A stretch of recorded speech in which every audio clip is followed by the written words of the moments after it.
I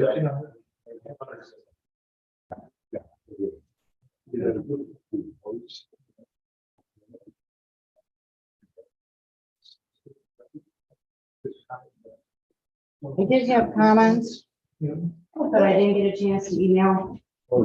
Just finished them today. Hey, not very good at public speaking, so I don't know if I could do it. You can do it, Nikki. We're not asking for public.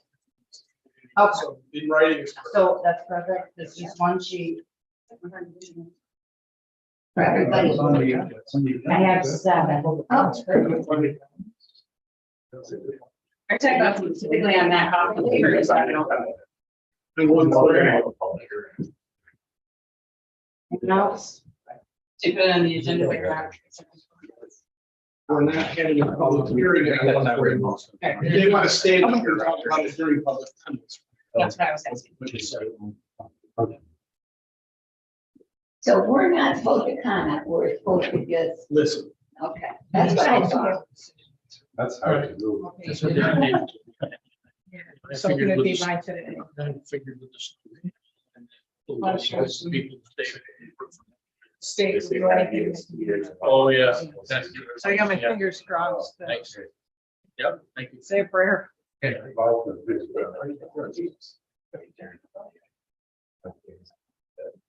one.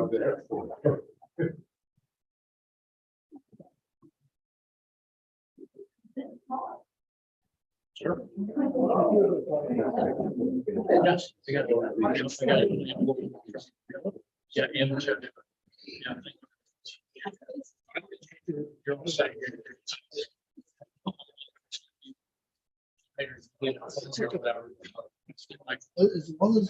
Yes.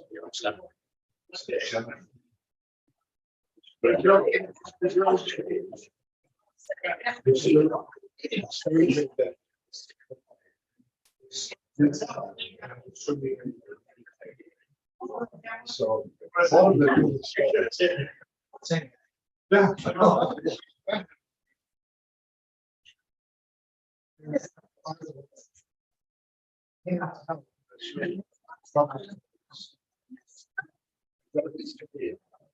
Yeah. Yeah, you're right.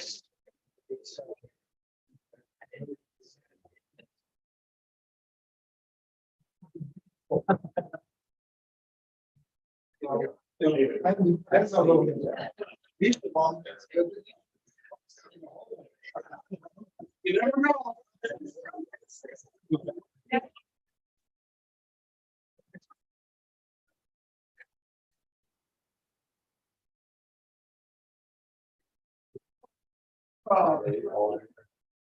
He's busy.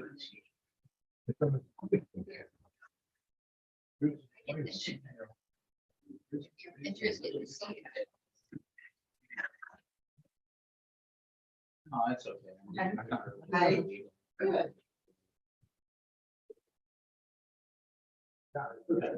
Yeah, I got it. Nothing there.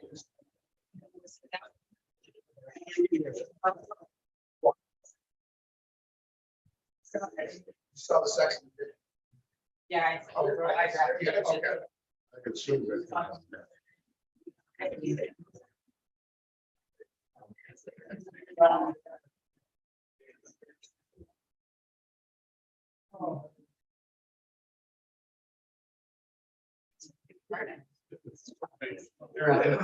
It's like school. Yeah, they do. Very well be here. Yeah, right.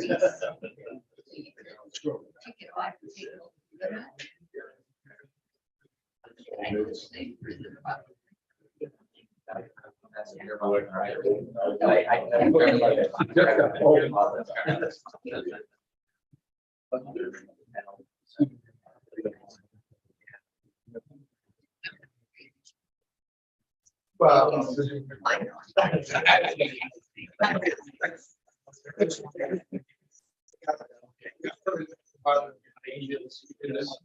Yeah, I got it.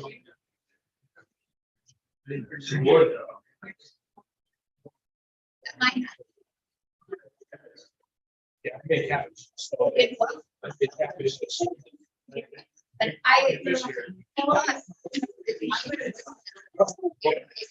can go.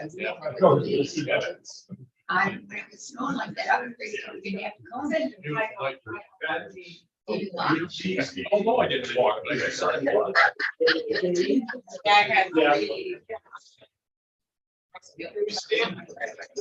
Please.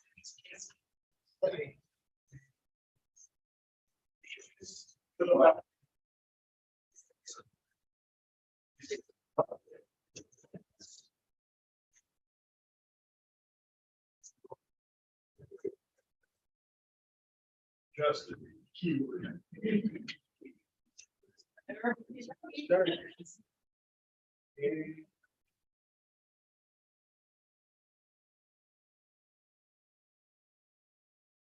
Thank you, everybody, for coming.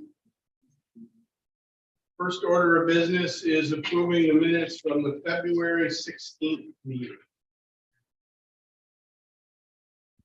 I move that we approve the February 16th. I'll second it. All in favor? Aye. Thank you. In terms of my report, White Birch continues to chug along, not go fast. Contractor's been reminded that he needs to be all done by the end of the month. So, you know that the engineer has been up there on a regular basis, almost daily, checking on progress. In terms of water levels, we're up 3.5 inches or so from our last board meeting.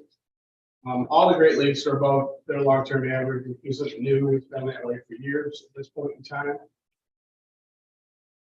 The U.S. Army Corps of Engineers puts out a monthly forecast that looks 6 months out. It's on their website. I can put the link in the shoreline if people don't have it. But their forecast for the peak in June calls for it to be about 246, which will be at by the end of the month, maybe. It will be there soon. If you look back on their forecast a few months, you'll see that we're following what they call the 5% line. I can't do this well with only one arm, but here's the forecast is in the middle. 5% line is the high line, and the 95% line is the low line. I don't understand why they're related that, but that's what they are. We've been following the 5% line. The high for the 5% line in June is to 247.6, above what we consider flood stage. Not that we expect any trouble, but for people with waterfront property, it appears that we're going to have plenty of water, and hopefully we'll have plenty of water all summer instead of just through the end of July. There is a significant snowpack in the Ottawa River Basin. We don't have a lot of snow here, obviously, but there is plenty up there. Chipping starts next week. So the games will get more aggressive with outflows. Verizon tower's up, it's been up, all communication wires are in place, waiting on RG&E. RG&E has to both run wire from the other side of the street all the way up to the tower. And the conduit's there, they just need to come do it.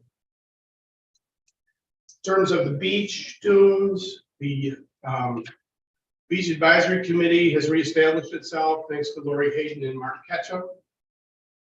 They're going to have meetings when appropriate, and they'll invite Brad, the highway superintendent, to participate, since it's really his staff that will need to do work from time to time. Tom Hart, the consultant that helped us build it and design it, is willing to advise the group when changes are needed or when questions arise. Everybody's got the maintenance plan, and it is being followed, and that's one of the things that the advisory committee will ensure happens. Still Shore Road, we're waiting for proposals to fix the current pipe from Burroughs Brothers, Mark Peretta, and Scanix. Nobody seems in a hurry to put forth the latest excuse with snow. Well, that's gone now, so hopefully we can get those soon.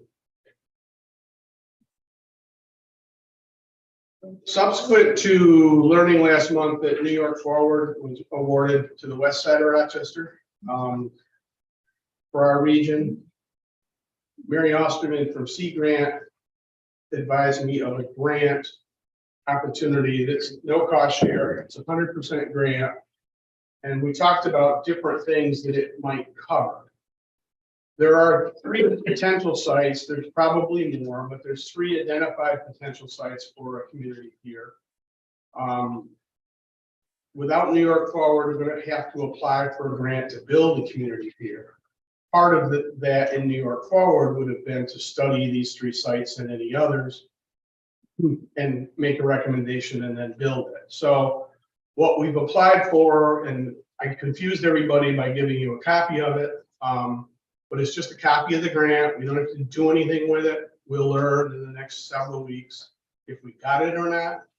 If we do have it, we'll bid out to find a consultant to help us wade through that process.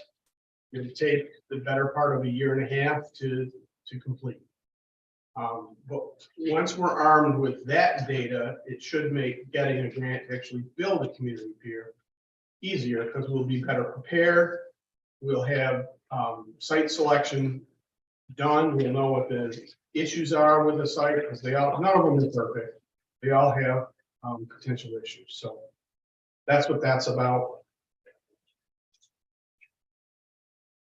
And then finally, Bill and I did meet with Sheriff Milby last week to talk about the feeling of being unsafe or less safe in the village that came up at our last budget workshop. He didn't really see it that way. We talked about neighborhood watch. We talked about maybe hiring private security at different times. His comment was just have people call 911 when there's an issue or they're concerned. If they don't call, we don't know about it, we don't investigate it, and it's washed under the carpet. He assured us that all 911 calls get a response in Wayne County. Might not be in 5 minutes, depending on what it is and where the priority is, might even be the next day, but it'll get a response from a law enforcement agency. So I think we have to encourage people to call in.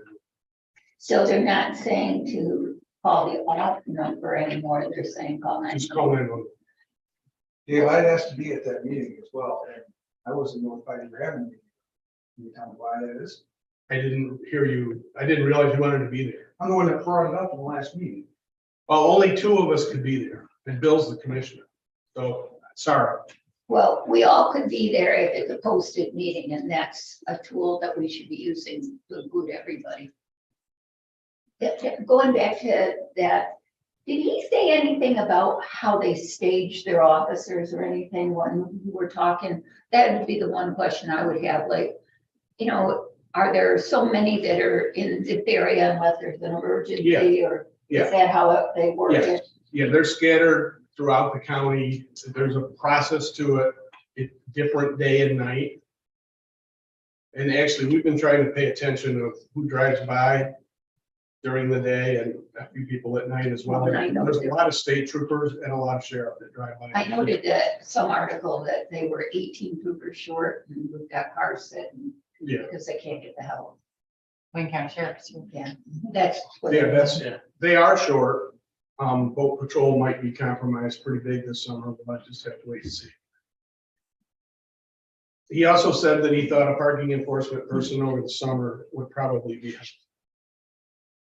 Parking officer gonna do? I'm just kind of wondering about that. We talked briefly about hiring one, but we didn't talk about why. Is there a One need for of the it? things we talked about, and we have for years, and we finally got some action, was when the vehicles were all parking over at, next to the old trestle. They were Mhm. parking along Route 14 in there. Right, So it took some time, but what was happening was the people were parking along 14, and in order to walk up through there, you had to walk out in the middle of 14 to get around.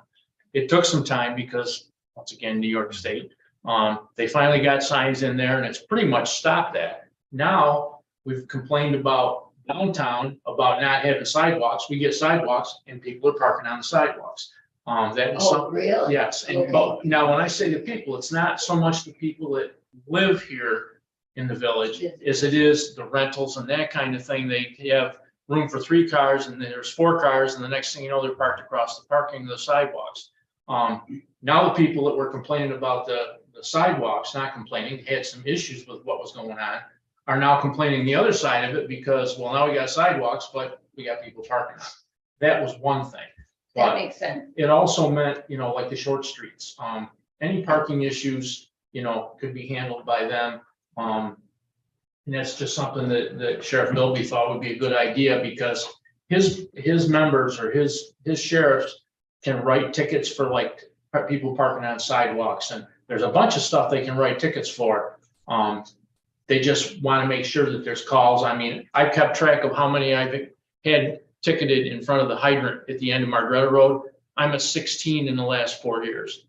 Okay, so, the fishermen finally realized that all I need to do is park 15 feet each side of the hydrant and I'm gravy, and they finally have, but it took some time on that, so.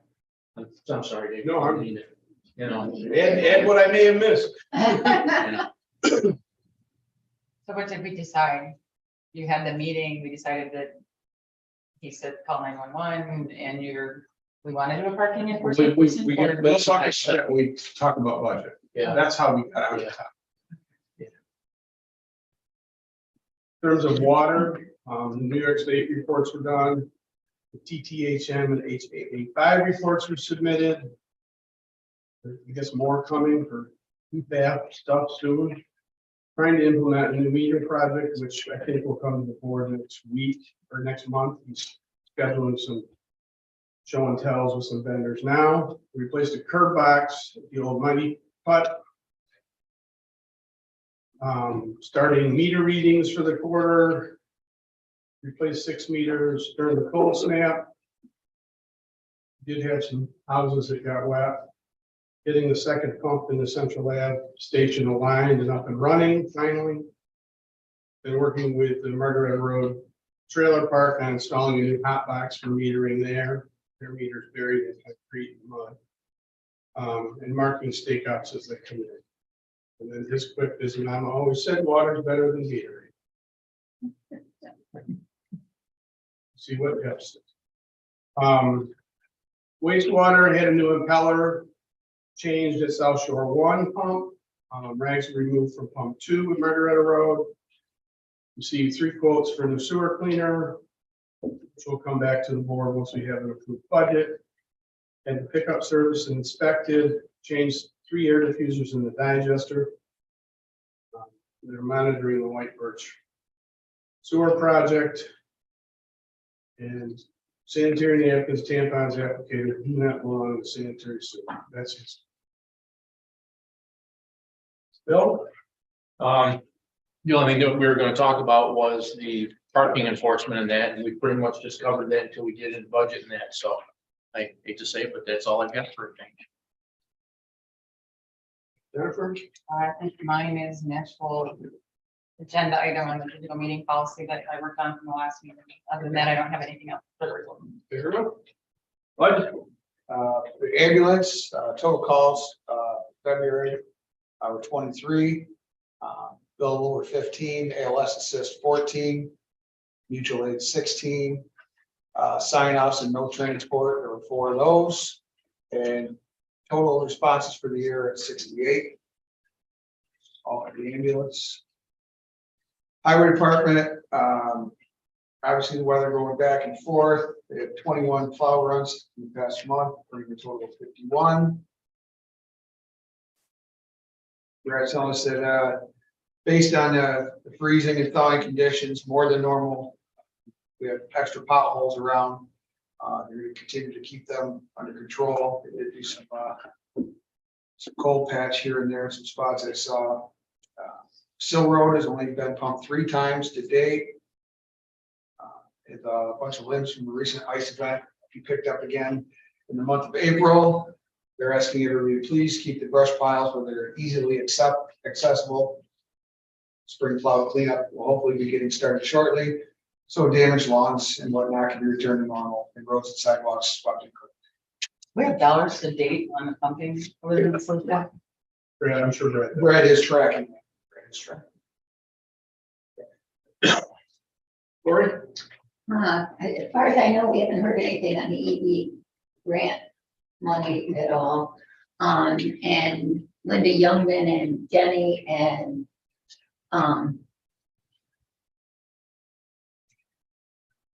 Melanie have a meeting scheduled next Tuesday to go over all the RG&E information and things that she might be able to, Jenny Lowenstein would be able to help Linda with of the data.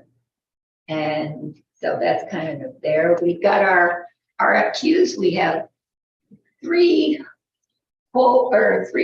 project engineers for Willow Park. It was LaBella. I forgot the one, and that's a really good one. LaBella, Whittam, and Barton Logistics. And Legudis. And they're all very good reports. There's one that stands out more than the other, but I can't say that. We're having a meeting next week on Tuesday, on the 21st, with the committee here at 5:45. Anybody wanting to come is welcome to. And we will be going over, everybody has, Sharon was really kind and made us a criteria ranking sheet or information sheet to come to that meeting, and we have a facilitator that's going to facilitate that, and it should be a really good meeting, I think, and decide who we will be recommending, and we hope the board will be making a decision next month at our monthly meeting, so if that could be put on the agenda, that'd be great. I've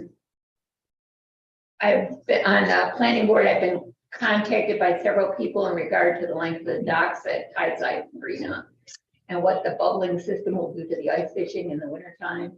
I have currently to contact Kevin, Brandon, and the Army Corps. I've had a few people that stop by to see in the neighborhood, to see the actual plans.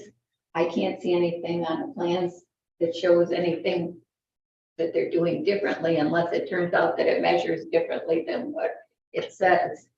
And that's what was approved, that plan. So that's all I know about that at this point. But as far as I know, the permits have all been filed and it's on its way. And Kevin has confirmed the measurements, at least the out and the north. He has. And it's 700 linear feet, It's actually 7 feet short. 7 feet short. Well, that's good. It would be- How unusual for Brandon. His, Maybe it's not done. and today we'll be collecting the information. I asked what was the difference between what the next steps for Sill Road were, and I'm glad to see you on that. The sand dunes program, I just wanted to refer this to James Taylor. Originally contacted me because he had concerns that the dunes weren't happening correctly. I contacted a couple other people, and then Jeannie Halligan contacted me, and I had no idea that there was already a committee. I'm grateful that Lori Hayden and the group that lives there, Maxine Appleby, stepped forward, and they're going to follow that. And it sounds like they have everything well under control. But again, it was special thanks to James and Jeannie and Maxine and Lori Hayden for coming forward and taking the initiative to keep such a great project healthy. And so if you need anything from the board, I know we'll be willing to do that. I'm still wondering, did we have representation at the meeting in March? That's what I heard. It's actually next week. Communication from the group has been atrocious. Tom Hart finally got some information Monday or Tuesday. Lori, Maxine, and I talked about yesterday, and Lori sent me a bunch of stuff that I've sent to Jessica Stone, and I'm working with her tomorrow morning to put together a video presentation. Nice. So nobody will be there in person. It's very expensive. But we'll have a video presentation. Okay. Jessica lives in Washington, DC. So if she can go and not have to pay the registration fee, she probably would go. So it's kind of a fundraiser too, is that it? Or It's a just offset? routine group of I'll say beach enthusiasts, because I don't remember or know what the acronym means, even if it's in front of me. And it appears to me that they meet every year. This is a big deal. It's a 3 or 4 day long conference with Oh. lots of seminars. It's not just an award ceremony. Each of the 3 municipalities that won or projects that won are allocated up to 10 minutes. And that's it. Okay, So we'll have something so that we're represented, but it won't be any of us physically there. including the guy we hired He's in Colorado skiing from a Okay. helicopter. and. And there isn't anybody from the local committee that was interested in going. It's too expensive, Lori, you have to just, I mean, just, if myself and Lori went, the village would be on the line for about 2,500. That's just, Yeah, that is a lot of money. I think if we produce a really good video, the people that will be there are people that we may apply for grants with. I'm sure the Okay. EPA will be there. You know, there are other agencies, so I do think we need a good presentation, and I feel really confident after meeting with Mayor yesterday that we're gonna be able to put something together. Awesome. And make Thanks. it look good. Okay, thank you. That's it. In terms of Kevin's report, 2 permits for a total of $200, several reviews. Most importantly, he's working with the town assessor to make sure that he had all the records updated prior to March 1st. This is what goes into the assessment change that comes out in July, that eventually our taxes will be based on. That's an annual thing that they do. He's working on Kevin has an annual report due to the state every year. He's working on that, and he began inventory for his 2023 fire inspections.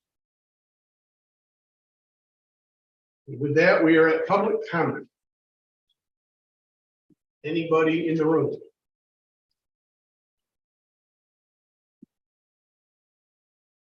James, I'd like to make a comment. in a second. James, Hi, my name is James Taylor, 7587 Second Street. I just been keeping an eye on several issues going on in the village. 4 or 5 or 6 of them you guys have, Dave has talked about tonight already. Let me just read them. Sill Road. Perhaps the answer is Sill Road is a great big ditch. It appears to me there was a planning board mistake made when a ditch was allowed to have been filled in. And ditches are better than underground pipes. I'd like the people to think about that. We seem to have a mess, and there's for 100 years, the yard beside the church on the corner has been pristine open grass. Now it's full of junk and getting more and more full. RV park, in my view, great idea. Like to see go. Town dock, what are the 3 locations? I think maybe at in the vicinity of the RV park, and where else, Dave? at the RV park, he's offered, we don't own that property now. The south end of the end of the south municipal parking lot.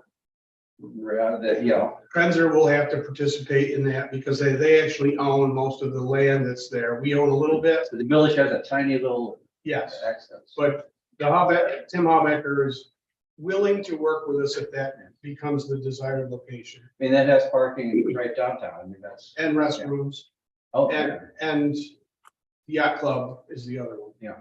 So we'll see what the study, if we get the grant. yeah, that's interesting. Jesus. They're all 3 very interesting ideas. The sand dune structures. I was really sorry to see that the sand dune structures are being ripped out. I don't know what to say about that. You see, planning board. I don't think they're being ripped out, Jim. Well, I mean, there are fences that are rolled up and put by the trash. I mean, I have a picture of them. There are fences that are missing. Have you seen what the plan was supposed to be? Well, I can see where the posts are, Okay, and I can see ripped out fence rolled up and in the trash. That's being done by the people, and there's no DEC rule or local ordinance. Was there any easement that was? Each landowner signed a permit with the DEC to have the sand dune in front of their property. And they're responsible, in the permit, they're responsible for maintenance of it. What's not mentioned, seagrass is mentioned, they can't disturb that. If they disturb that, they'll get a fine from the state. Fences are not mentioned and not regulated by the DEC. I had the same reaction. Okay, that needs a fix of some sort. Then there's the planning board. I'll just say, on my list, the planning board credibility is something that's on my list here.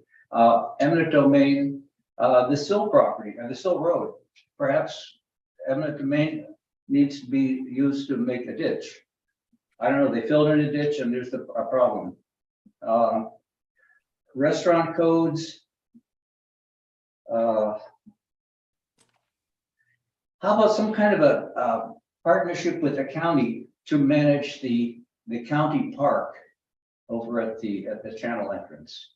That great big beautiful park, the village perhaps could co-manage it somehow. I know the county owns it and pays it and manages it, but perhaps a cooperative management.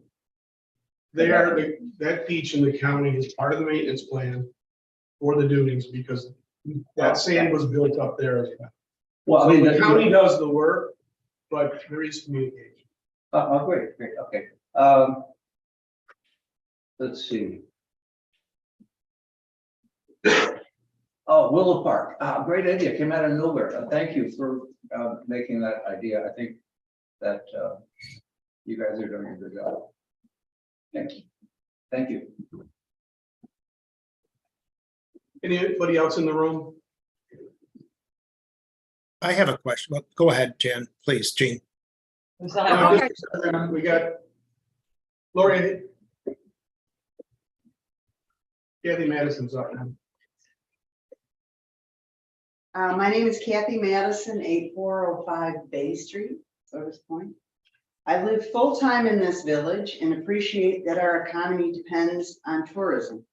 I also appreciate that our village is home to many full-time and seasonal residents. It is incumbent upon us to weigh the benefits of both property owners and the tourism in any laws and regulations. I respect the rights of ownership, and as a business owner myself, I am sensitive to the rights of businesses. Along with those rights comes the responsibility of being a good neighbor. The proposed first draft of the Maintenance Code 141 includes stipulations such as garbage cans need to be covered, set out at a correct time, put away at a correct time, junk can't be piled in your yard, your grass must be mowed before it gets too tall. I mean, to me, that sounds like basic things. Sign me up, basic things like that. This draft proposal is not perfect. However, it's a starting point. It appears that there's flexibility in this first draft of the maintenance code, allowing for applications for special permits, of which the board here can set the fees, or grandfathering in existing situations.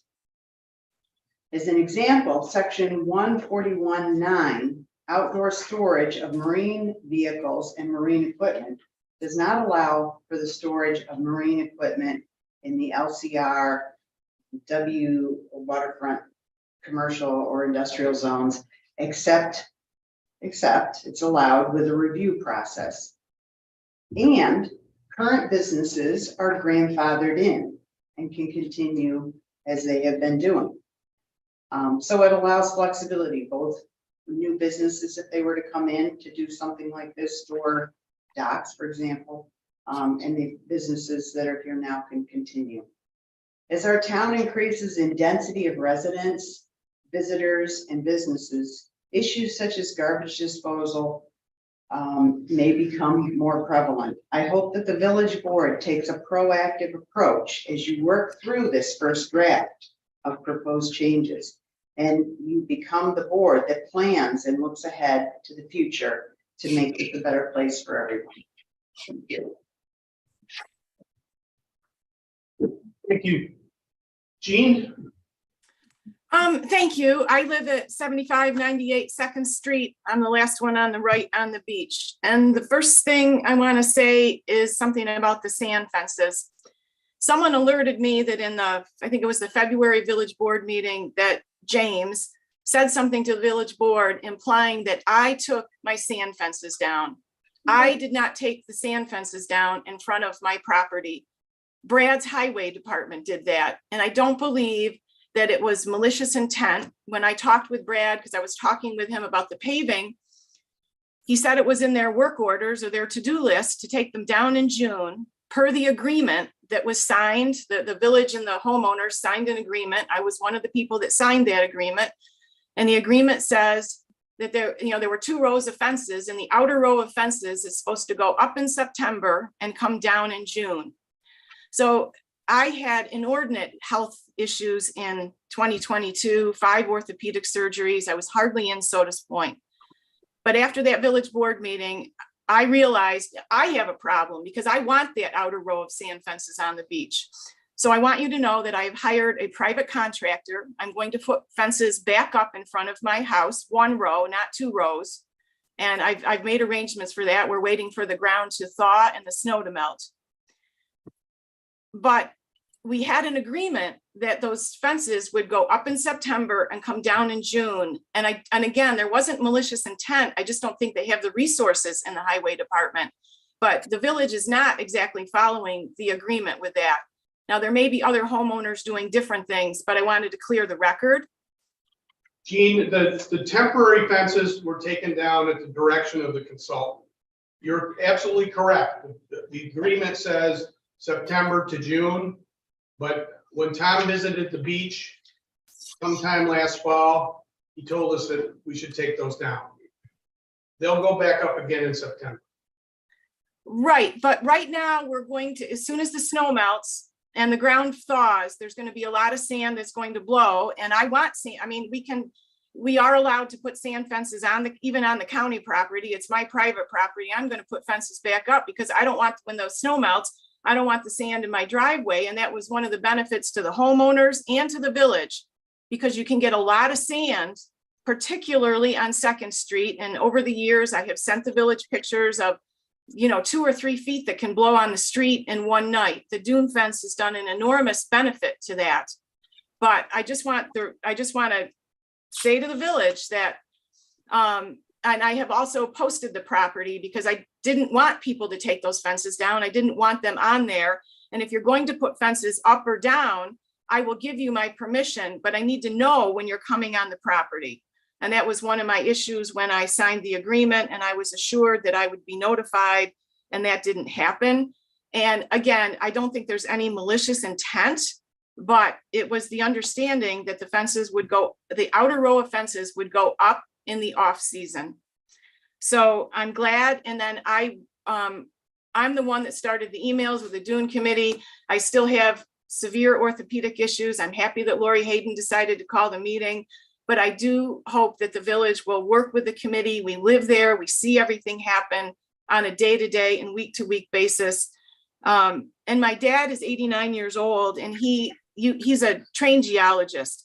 And he thinks that one of the reasons we get more sand at the end of Second Street going into First Street is because of some of the big trees on the beach. And the sand will get in your attic out there. I mean, if you have an attic on the beach, you better check your floorboards, because we owned another property once and you had to literally go up in the attic and shovel out the sand. God knows how it gets in there, but he thinks it's the tree, and the sand gets in the air and it's floating around, and then it just settles down after you get to Second Street. I don't know if he's right, but it's a theory. But we do have a lot more sand at the end of First and Second, and my neighbors are asking for that to be managed a little bit. And the Dune Committee also, there was supposed to be a path for a tractor to go north of the properties and south of the dune so that the dune didn't overtake the properties, and that is not exactly happening in some spots, and I'm sure the committee will discuss it and come back to the village with a recommendation. So that's my first point. And my second point is, I want to echo the comments from the woman that just spoke very articulately about the codes for Sodas Point. Unfortunately, we have on 2nd Street, people that put trash in the street 7 days a week. And here's a photograph of lobster tails that were bitten out of the plastic garbage cans. And I have emailed each of the village board members, but Bud, I didn't have your email handy when I sent the email, but this is what we are living next to. And I don't have pictures from 7 days of every week. I have more pictures than this, but this trash is set out in the street. And I think the pink one, the really bad one, is at the bottom. My apologies, it's up higher. And it goes out far past the mailboxes, far past the highway signs. Kevin has talked with the people. They could get a second garbage can from the trash company. They apparently have lots of money. They own 2 properties and lots of nice cars. They don't ante up for the second garbage can, which sometimes the rental properties that have big crowds get 2 garbage cans. You can't turn your car around. And when you have rodents eating dead fish, that makes humans sick. So I'm assuming that that bacteria is a public health hazard. Sodas Point has got to address problems like this in order for the village to grow. And the rental people that come just think that it's disgusting, as do I. According to Kevin, we have no recourse. And I will be patient another couple months, but if there's not progress in this department, I am going to look into other legal avenues to not live next to dirty fish in the street on 2nd Street. David, that was one of the things that Sheriff Milby talked about. Because we were talking about the garbage out and what can be done with it and that kind of thing. And he said one of the things to suggest to the property owners is to build like a garbage bin, you know, that the containers are in with the top that flops down, something like that. That was just his suggestion. Because a lot of it is rental property that it's coming from and that kind of thing. That was just something that came across. So it's been brought up. Another thing that's been talked about by several people and some in the community is community garbage.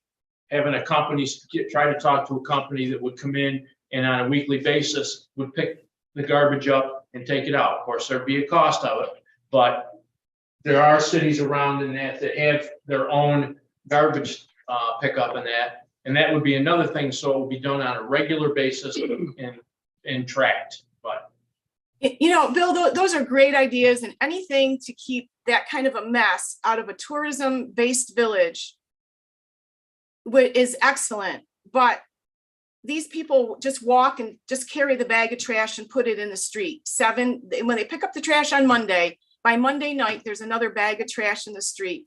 That green garbage can is in the street and blocks the mailboxes. God bless the mail lady who gets out of her truck to put the mail in the mailboxes, even though we don't get much mail out there in the summer. But it is disgusting. And I don't feel as a taxpayer that I should have to pay for somebody. I don't know who would do this that you're talking about, but if that comes from taxpayers' money, unless they're going to pick up everybody's trash, but still, you shouldn't be putting it in the street 7 days a week. I have a question. And you try to talk to them and they just snub your noses and they don't manage their trash. Go ahead, Lori. The town of Sodas has a littering law. Would we fall under that? I don't know. And I know Kevin has written them letters. I don't know what further recourse. I don't know if he's explored the public health. It would seem to me there might be a way that way to Yeah, take them to court, find them, make them listen. New York State has laws in regard to garbage pickup, just like they do 10-inch law, Yeah. lawn. There are certain things that we're required to do as citizens if you live in New York State. But anyway, that may be another avenue until we get this taken care of, at least the code. Yeah, we'll have to figure it out. And I have spoken with Kevin, He assures me he has spoken to them. He sends them letters. The problem will clear up for about 2 weeks, but there's never a consequence to the behavior. And in my conversations with Kevin, and I have written both to you, Dave, and Kevin, and never heard responses also, could Kevin contact the Board of Health? I believe I sent those emails. I'd have to look back last fall or last summer for the little time I was able to be in Sodas Point. And I never heard back. You've never so far done that. If you would, I think that would be, I think that it's a lot better if the village puts their heads together and tries to find a problem instead of an external agency coming in and making some sort of a mandate or embarrassing the village. I think with that, I encourage you to solve this problem. We are working on it and we will work on it hard. Thank you. Dave Williamson, I think you wanted to talk, and then Maxine wants to talk. Thank you, David. I would just like to address the prior discussion that occurred. I live in a community where this is not permitted and there is a ticket issued if the material is not picked up by the end of the day that the garbage pickup occurs. And we have the similar capability in the village. If the property owner is not dealing with the lawn maintenance, I don't see a reason why this could not be a situation where the ticket could be issued in view of the fact the sheriff suggested that there was a way to solve this.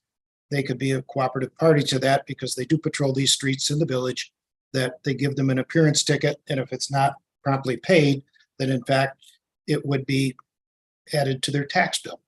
And again, unfortunately, having lived in the community for 48 years, I have seen, unfortunately, a number of these homes that have been longtime family properties that now have become vacation rentals, and the landowner is absent throughout the summer because they're collecting a significant rent for the properties, and this is not acceptable to the neighbors and the people who are residents and are here year round. So I would suggest that the village review that as an opportunity to correct this issue. And I can assure you that if the fine is adequate, I believe my memory is correct, in the town of Sodas, their assessment was for loitering was $300. I don't know what the statute is with regard to non-compliance of garbage pickup, but I'm sure it could be dealt with. Thank you. Maxine? David, I have the second, the Oh, item I would sorry. like to address. And unfortunately, it's more of a question, and I'd like to address it really to Maxine and Jennifer and Bud, who I believe approved the purchase of a pump for the property on Sill Road to address the flooding situation. I'd like to know what the purchase price was and why competitive bidding process was not initiated for a purchase of a pump to deal with this flooding issue that's occurred for the last 50 years on that street. No pump was purchased, authorized to purchase. We rented a pump. In an emergency situation on Christmas Eve, through Villager, one was available. The county pump was not available at the time. We had senior citizen residents that were not able to get in and out of their homes. There was, 4, 5, 6 inches of ice covering the road. It was impassable. People were trapped there in inclement weather on a holiday weekend. We made the executive decision to go ahead and get the pump in there to get the water off the road and make it safe for everybody throughout the holiday weekend. Well, this has been a condition that's existed for as long as I've spent 48 years in the village. And the question is, why is it the village's responsibility now to address this? And again, I'm sure that it made lives miserable for Brad and others, but this is not something that occurred in December. This has been ongoing. And again, I'm asking why, I guess, I think Bud is addressing the question, why has it waited until there's a crisis that we have to wait to take an action against it? This is the second action that we've taken. We took one in, previously in, I believe it was the March timeframe in the spring. Last year. Of the same year. It's not always been this way, Dave. I live over there. I've watched it develop over time and it's gotten worse. So it's not the same thing and it has been progressing and it's been because of things that have been changed around the area, not the fault of the people that live at the bottom of the hill.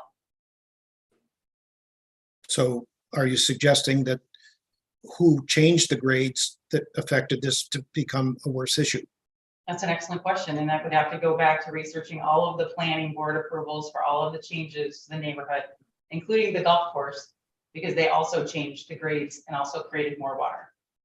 And So there's some many Sodas water that's coming into Sodas Point.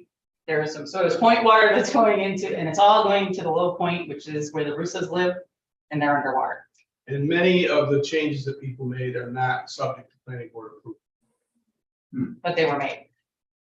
Yeah, but it's not the planning board. The planning board did not approve it. That's all I'm saying.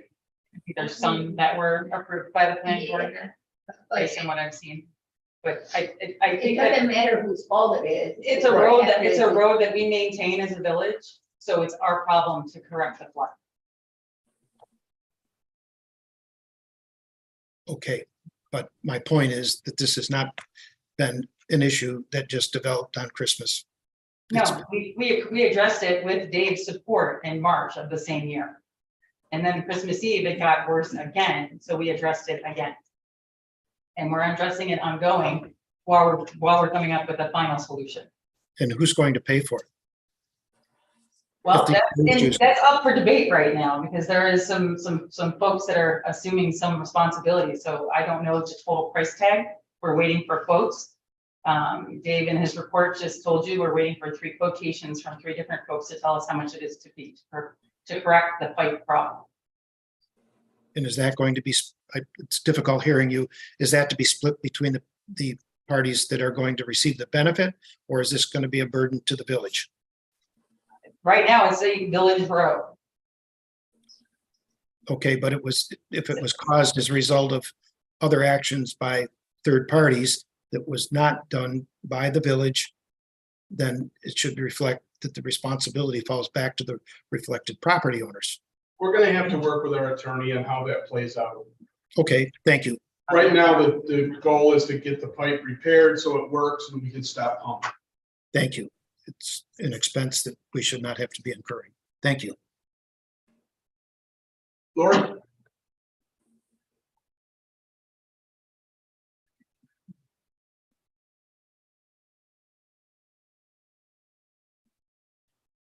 My name is Lori Hayden. I live at 7588 6th Street. I'm going to address this to everybody, but trustees represent all the in Sodas Point. And every decision that you make affects somebody in the village. To be transparent, you have to state your findings of facts when you make decisions. Otherwise, we don't understand what decisions you make. So I have a question. Why don't all village trustees use public email addresses when conducting village business? Village business must be in the realm of the Freedom of Information Act and records produced if requested by law. But you can't, that doesn't happen when you're using private email addresses. Further, private Facebook pages are not the forum for public discussion. Any trustee discussion of village businesses should be posted in a place that any constituent can view. The village has a Facebook page, but it's not being managed, so the public has no forum. Constituents want a place to post concerns, question trustees as to their voting on matters of importance, and they want a place to post suggestions and comments that trustees and constituents may all see. Discussion on matters that may become village code, such as the maintenance chapter that is now on the table, must be allowed to have public input, not on a private Facebook page, not among a private working group, but in clear view for all constituents to weigh in. This is important. You've already heard from Jean and A million people can echo those same issues. The trustees' choices, at least recently, have not been good for the village. Decisions appear to be arbitrary and capricious. They don't include adequate findings of fact or solicit input from village constituents about these matters, despite acting on our behalf. Some trustees failed to attend planned meetings and budget workshops. Whether or not the agendas are provided, this work is their job. And some trustees don't tend to their duties as commissioners. Trustees are not independent of whom they represent. So the question I have for us as constituents, are they representing us? No. I urge the Village Point Village, the Sodus Point Village constituents to tell them their answers to this question. Thank you. Thank you, Lori. Thanks, Maxine? Lori. Right, well, Lori covered a little bit of what I'm not gonna be elegant in my, I'm gonna be a little bit confrontational, so I'll just pick up where Lori left off. I am really concerned about this board. I think you owe the people in this room and the general public apology for not showing up at a budget meeting. Some of us attended. That may have been my fault. I thought I was to notify them if we canceled it. Two of them have told me tonight, they thought I was notifying them if we were having the meeting. Okay, well, That's- thank you. That would be 3, because I asked you if you had heard anything. And I told her, No. no. Okay. And with the weather being crappy, I just want to clear up the stuff because, you know, I care a lot about the village, you know that, okay? I may not express it in eloquent ways the way Kathy Madison did, and bravo for that. But I do care a lot and I do show up, okay? And I did try to run, was on the board until as long as I could be on the board. So I want to clear up a couple other matters. First of all, I want to say I support Carly Straubing. I think she did a fantastic job when she was running the Facebook page for a couple weeks. I mean, her voice was enthusiastic. I thought her posts were honest. They reflected the village. And I saw that was on the agenda, and I just want to say, you know, I posted it on, first of all, I post a lot of things to the Sodus Point group page, which I don't want to do, but I post it because it's not being posted anyplace else. And I just want to inform the public of that. And so that's why we have the Sodus Point official Facebook page. I just found out that there's Tai Chi. I didn't even know that. That's something that the community might be interested in. What's going on at the community center. That should also be posted on the Sodus Point Facebook page. I think Carly Straubing would do a great job. So I'd like to see the board put her forward. can I ask you something? Sure. When you hired people, did you go through a process? When I was a trustee, not in the office. Not in the office? No, Excuse me? administrative jobs have always been left up to the people, the mayor and Tracy, who run the administrative part of the Well, then village. why was it that when I went to hire Nicole to clean the restrooms, I was told that we had to have 3 people bid on it? That's not an administrative position. Sure it is. No, it isn't. It's a maintenance position. It's something It's a totally it's a different. budgeted position. It's a budgeted position, and so is this one. And we don't have it in the budget. It's really needed. I And so- don't disagree with that, but don't you think we should put the cart before the horse, such as Mr. Williamson has said? I, It is in the budget. Hmm? It actually is it is in the budget. Where? under records meeting. I used to do it. Dave, I'm not on the board anymore, so. Okay, well- Yeah, it is, we have a records management budget Mhm. and that the description of that is covered. Well, we got dinged on our CPA report for not being transparent, basically, and having these things done, and that's really what the issue is. I don't have any problem with Carly. I've met her several times. She's lovely. I think she did a fine job. She did. But nobody was ever consulted from the board. And I don't think that would have been a problem. So I have been told that you have to have 3 people, you have to put it out 3 ways for everything. Not for a part-time office position. We'll talk about the specifics of this under open. Okay. I also want to clear something up. I told you I was going to be a little confrontational, so Jennifer, I am concerned about something that you said on Facebook to me. And I realized, Facebook, sometimes I just think I should not be on it. So you turn the access to the Facebook page into a conspiracy theory. That you were not allowed access to the Facebook page. Dave, was Jennifer ever given access to the Facebook page? According to the Facebook page, she can post, she can edit, she can comment, and when Carly helped a few weeks ago, I made her a moderator. So let me just, if you could In just. open session 2 meetings ago, Jennifer asked for that, asked for the ability to do that, and Dave said he didn't know how to do it. Okay, It turns out I had done it a long time ago. he did it 2 years ago. I remember being at the meeting.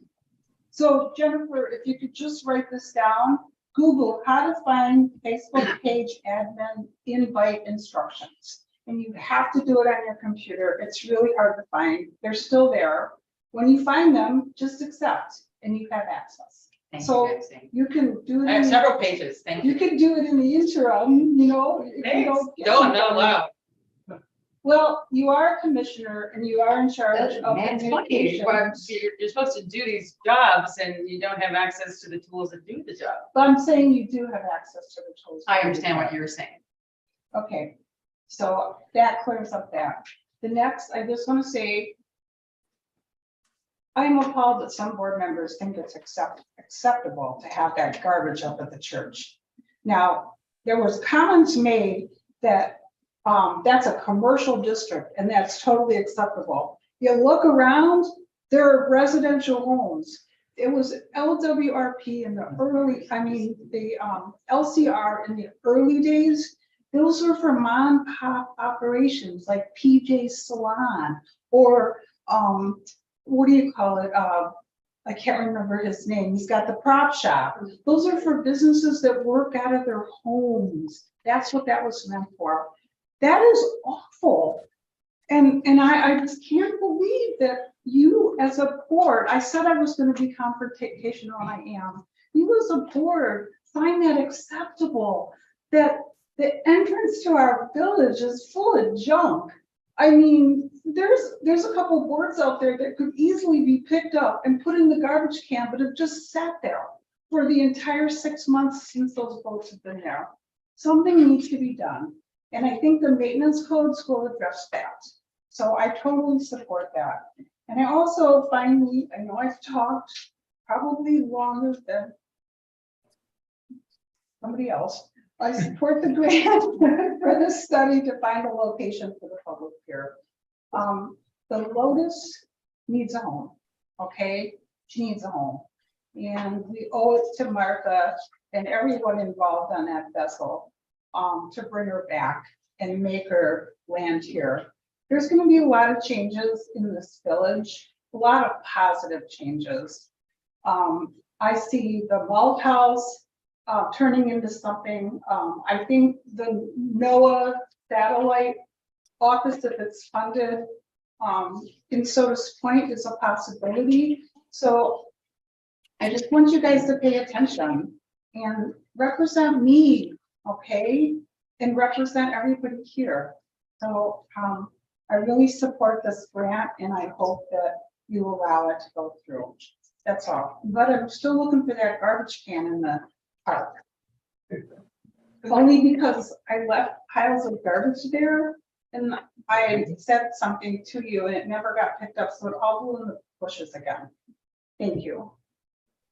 Thank you, Maxine. Any other public comment?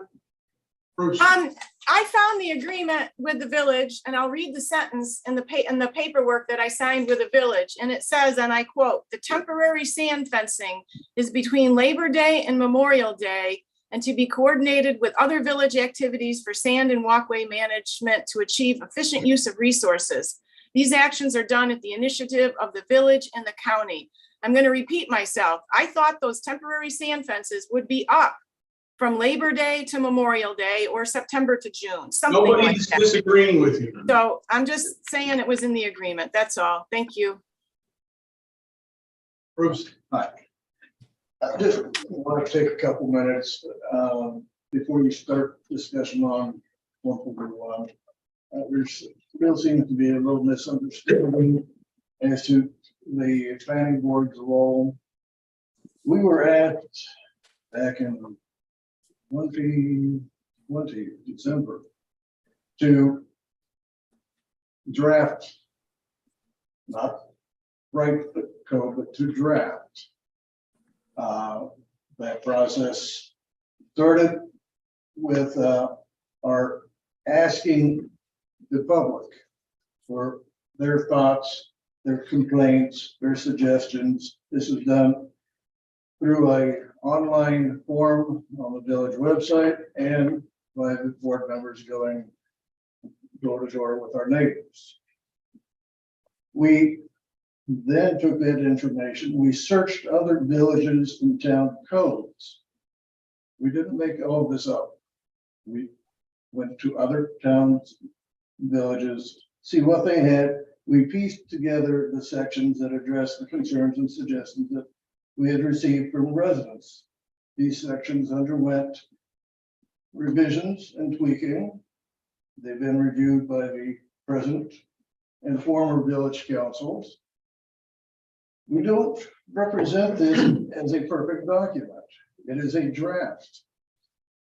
It should be read, digested, and edited into something that will serve this community in the coming years. It should try to balance the interest of both the residents and the businesses. After all is said and done, those who were elected are responsible for making the laws, not the planning. Hopefully, to the benefit of all those which also went home and that or on a business here. And one last thing. Yesterday evening, I took the opportunity to sit on the town of Huron's special meeting for public input on a short-term rental update. I was impressed at how well it went. There were people on polar ends, people who thought there should be no short-term rental. And there were people on the other end who thought they should be allowed to do whatever they wanted with their property. Luckily, most people were in the middle. But what struck me the most was that they were all managed to be polite and courteous, didn't outshout each other, didn't attack each other verbally. It was a very calm and cool, even though there were drastic differences of opinion. And I hope that when you get to a point where you open it up for public comment, that it goes as well. That's all I'm doing. Thank you, Bruce. Anybody else? Yes. Yeah, real quick. Vince Marley, 7141 Central Avenue. It looks like the drainage fix has worked quite well on Central. It really, I think, has held up extremely well. It solved the problem. So the next question is, when are we going to pave Central Avenue? Is that on the agenda for this year? I can answer that, no. I've already talked to, I spoke with Brett, based on the amount of chips and then the governor not extending chips any further this year. There are other roads that are due right now prior to, because I live on Central as well, as you Right. know. So I asked Brett that exact question about a month ago in his office. And so it's just not on the agenda for this year for his plan. That's unfortunate because I had thought it was. I was scheduled hoping so too. Last year. That was the plan, and then the price of asphalt skyrocketed. Yeah. What we can do now is a whole lot less than what we could do. Okay. We'll see if the state budget, when it's finally passed, has any additional money in it, but she did not propose any. I know the county supervisors have all been, our representatives are in favor of adding money, but they're Republicans, so they don't really count. It's just the truth. Okay, no. But it's a rotating stock of when you do the roads and we don't have enough to do for the year that we have. So there's always a backlog. So when it comes up is when, I'll ask him again if he Okay. has proposed time. The drainage, like, that's all, a bunch of the problem, so that was good. The other thing which my wife made me come here to ask is, where is the, like, public brush pile, like, dump gonna be? Has a site been determined for that? It's behind the drying bed in the highway barn. And Brad will work out how people get stuff there.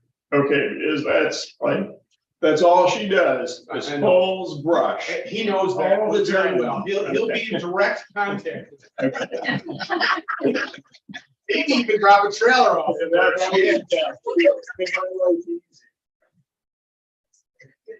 They have a very close relationship. Yeah. Any other public comment? Phil? Good evening, everyone. Phil Leon, 7573 Fifth Street.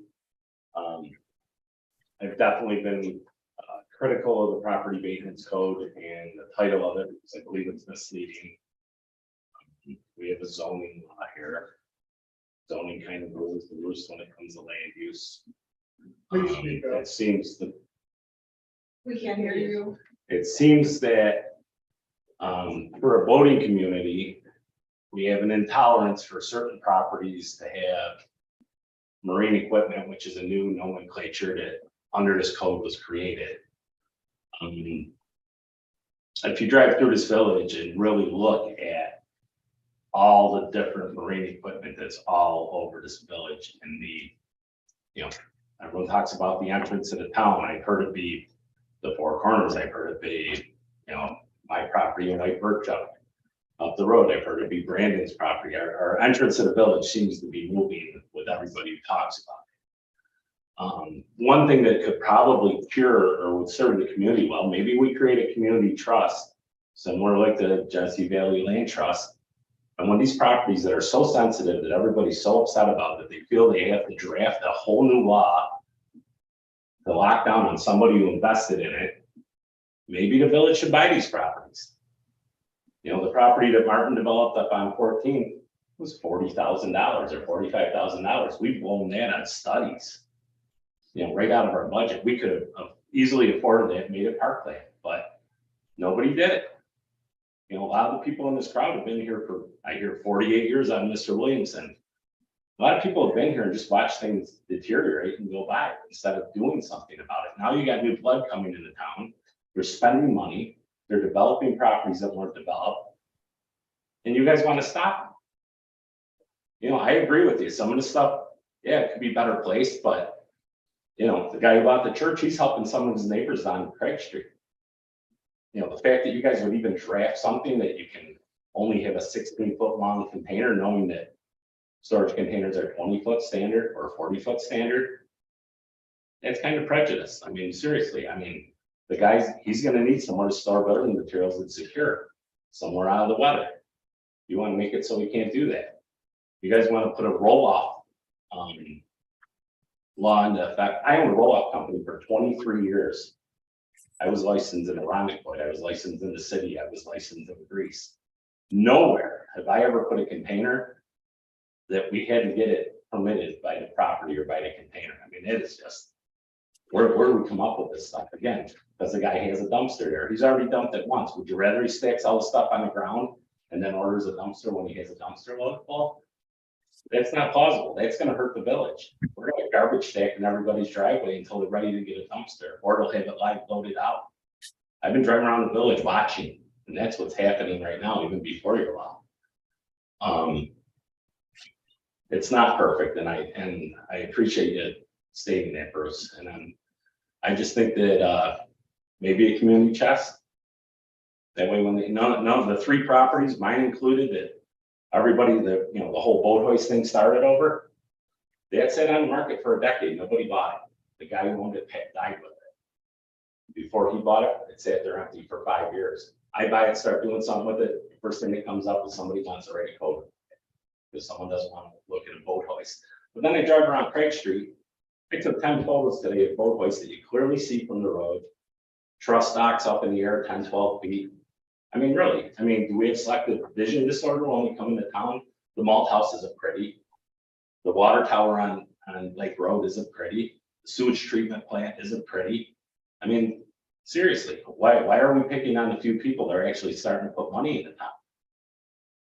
Anybody, if we had good participation at the church, maybe the church would still be active. But the community let the church fail.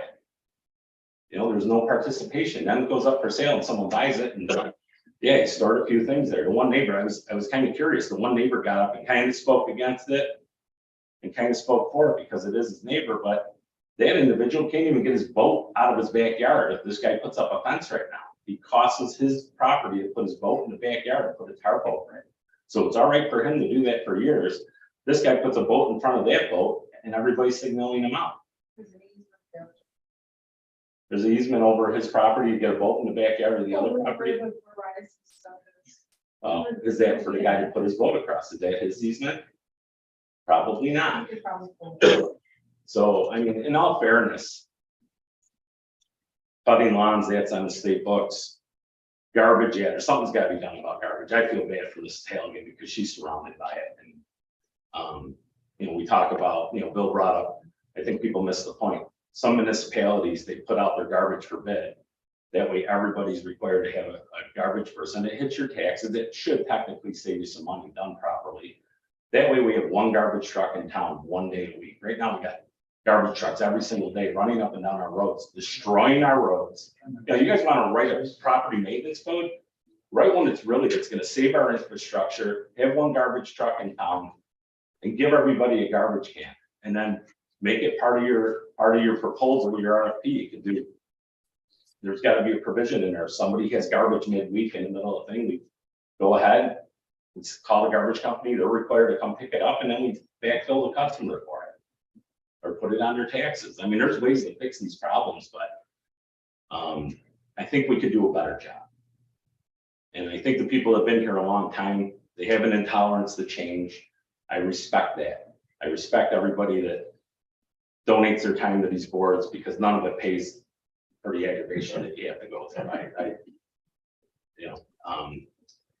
And that's all. I think we just need to be more considerate neighbors. I think everybody's being very intolerable of their neighbors lately. We got a basketball court that's shut down, the kids can't play on anymore. I've seen the problems with garbage where, people don't have garbage service at their house and they stuff the municipal garbage cans with their private garbage.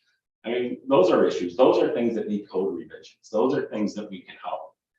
But as far as having selective vision disorder, when you come through town, we got take off van bodies with old company names on them parked next to, people's buildings. And they're actually written in the code that because it's part of their business and it's permanent, you can have that and it's ugly. But if you have a beautiful, not beautiful, but you got a nicely painted storage unit, and because it's over 16 foot long, we're not going to allow it now because some guy bought the church and decided to put one there while he's working on it. If that church was let go any longer, you'd have to demo it. Which I've heard some people have put forth that it's a historic property and you can't do that, but nobody else stepped up and bought it. This is why we need public comments, so that you can make your comment and everyone can make their comments. Isn't that what we just did? Well, no, this is not the public comment period for the maintenance law. I've heard people talk about talked about it. it. Yeah, so I'm just rebutting a little bit, I see some problems with it, and it is a draft, so I think those things need to be taken into account. And Isn't there a private website that you have? Is it- I don't have a private website, anybody who's a taxpayer can be on it, I'm not allowed on it. because you're not a I'm taxpayer. a taxpayer. All right, My household pays tax. Jim, Bill, we've been Bill, rolling around, your Bill, household pays tax. Phil, but it's you not also curate. Yeah. Yeah, your girlfriend on the taxpayer side, so there you Bill, do you have any more points to go. raise? No, that's it. Thank you. All right. have a All good- right, we're gonna close public comment. Thank you very much. No, that was a good public. comment. Our first order of old business is to talk about the communication specialist. It's unfortunate that I wasn't able to be here at the last meeting because I could have provided some context that wasn't in my written report. In December of 21, we approved a new position for a communication specialist that had a variety of tasks. Among them were being the scribe for planning and zoning, helping Kevin do some filing and noticing and letter generating for notices, as well as maintaining the electric sign and all of our social media and our website. We advertised that position aggressively. We had a couple candidates. We ended up hiring a person who is only interested and really only capable of being the clerk for planning and zoning, and she's been doing a phenomenal job. We never found anybody to do the rest of the tasks. There have been a series of people that have come into the village hall over the last year that have expressed interest in different portions of that. None of them worked out. Carly was in here a few weeks ago with Michelle Kellett to ask some questions about something the two of them want to do this summer. And part of that, they started talking about social media and website, and we mentioned our need, and she was interested. So I asked her if she would be interested in taking a look at ours. The understanding that we left that December meeting in, and the understanding that I gave Carly was, we need to work for a couple months on it and then go back to the board with how many hours it really is, because we don't know. We know the scribe position, she bills her hours, and those get paid through planning and zoning. We don't know how long social media and website and things like that might take each month. As I mentioned in December, and my views haven't changed, I think it's critically important that whoever does that spend some time in the village hall, in the clerk's office every week. Not all day, not every day, but spend some time, because none of us think to put things on social media. That's why a lot of them aren't there. It just doesn't occur to us, because when you finish something, there's somebody or something to move right on. Just never pops in anybody's mind. So somebody around that say, shouldn't that be added? What did you do yesterday that you forgot to tell me about? Things like that, that will help enhance our presence in social media. So I would like to restart Carly and come back to the board in May with a more specific proposal that talks about, of all the remaining items on that job description that was approved, which ones would she fulfill for how many hours a week, and go from there.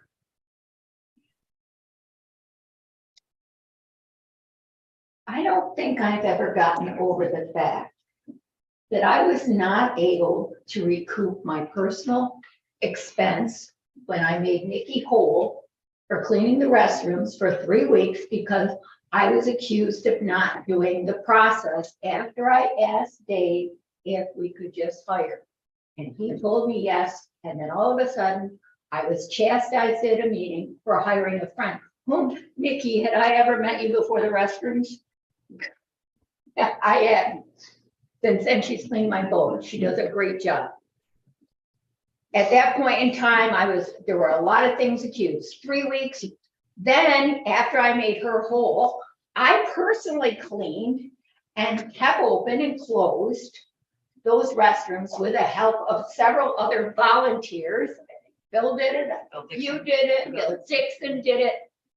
And I have nothing against Carly. She does a great job. But I have a real problem when we have to do one thing this way and another. Everything should be consistent. This should be one of those things. If we're gonna hire, the board should be aware of it. If we are going to reopen a program, we should know it. The commissioner should know it.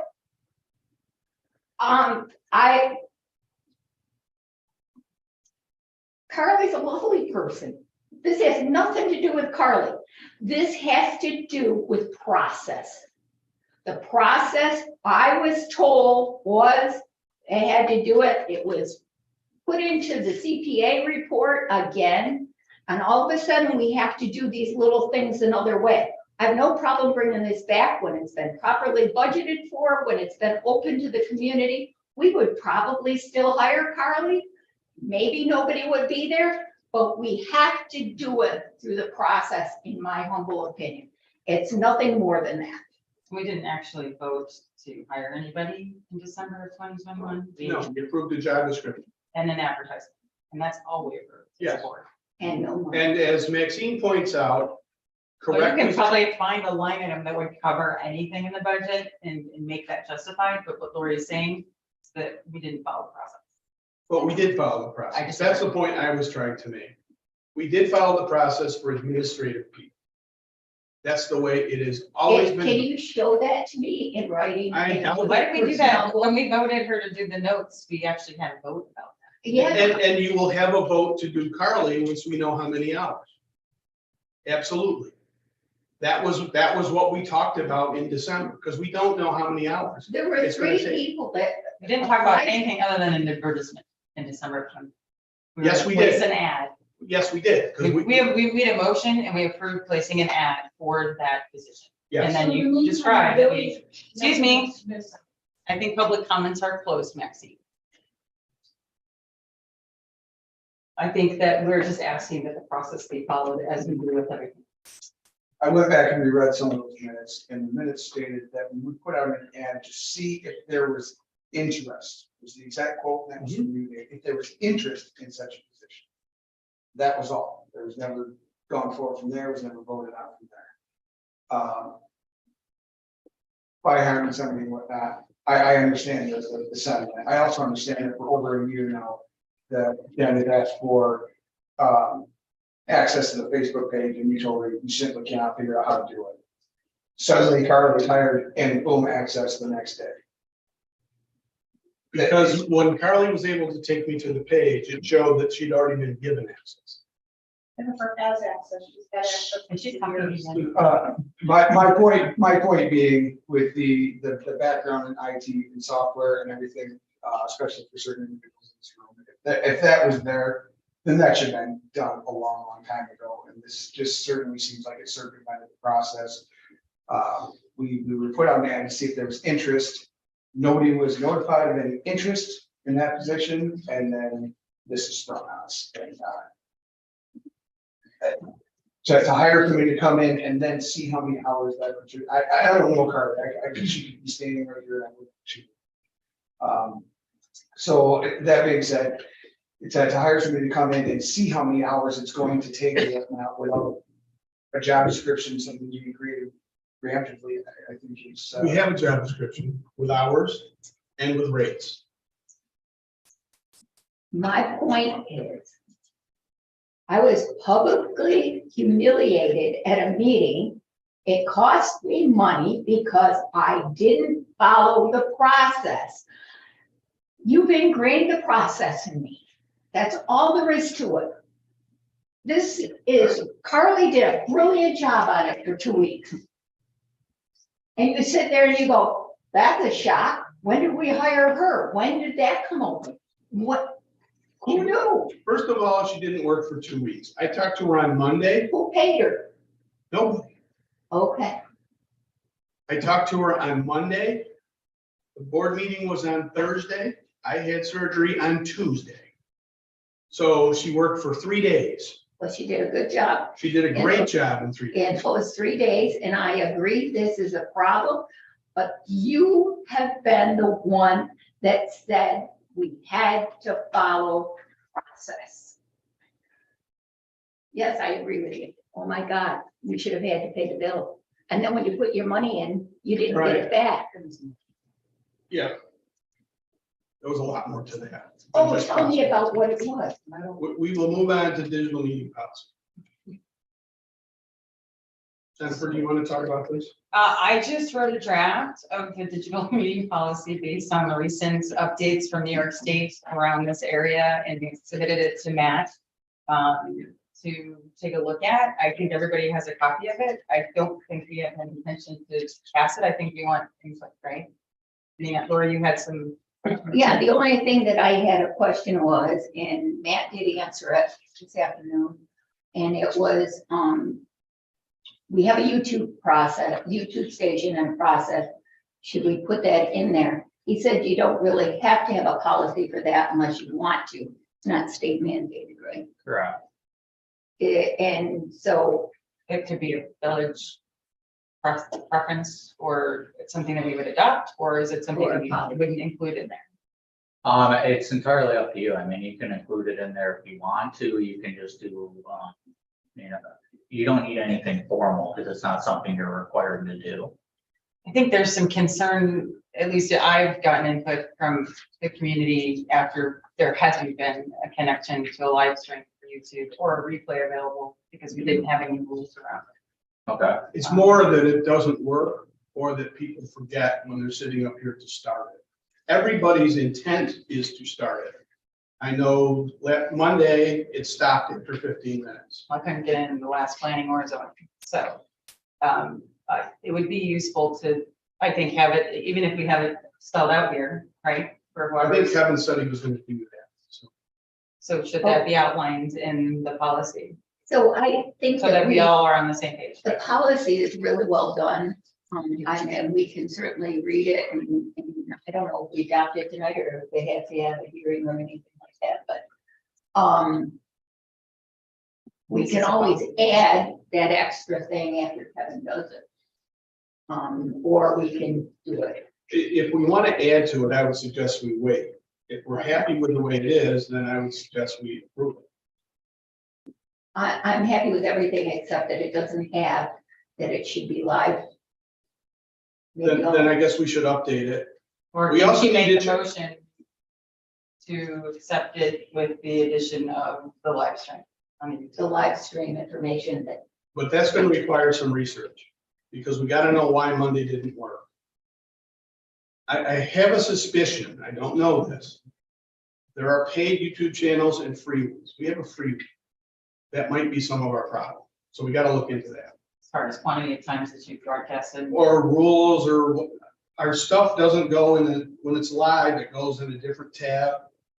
Kevin can find them when nobody else can because they're on YouTube. But they're on not the YouTube everybody looks at under our channel. There's another tab or something. we need to definitely. be So we need to learn more so it's easier. Well, then, in the meantime, to be compliant with the law, I think we should pass the draft and read it. And amend it later. Amend it later. Well, in my opinion, it's really kind of almost two different issues because you have to have a policy in place for this if you're going to be conducting meetings virtually. So that's one issue which you need. And then the other regarding the YouTube channel, I mean, you're not required to do that. You choose to. So it's whether or not you want to have a separate policy for that is really in your discretion, but I don't know that it necessarily needs to go into this policy. We could just have a separate. That would be my Do you opinion. have any other input to the policy? No, I was gonna make a motion that we adopt this policy so that we're in compliance under state regulation. So we make another policy for YouTube separately. And I did send revisions. Are you intending to adopt the one with the revision? Yeah. Okay. That's good. Is that the one we have a copy of now? Yes. Or did you? I did not have, print yours. I don't know. Okay, okay. I don't know. I think if you printed the one Matt sent, it's got the revision. That I did. I think I said it. before I came. What's one change you made? Did you make a change that I can look for? I think yours is the original one. I can tell those, because I use track change. Different, yeah. So I use track changes, so you can be able to see the difference. It's one of the only thing that I wondered about was that 72 hours had been changed.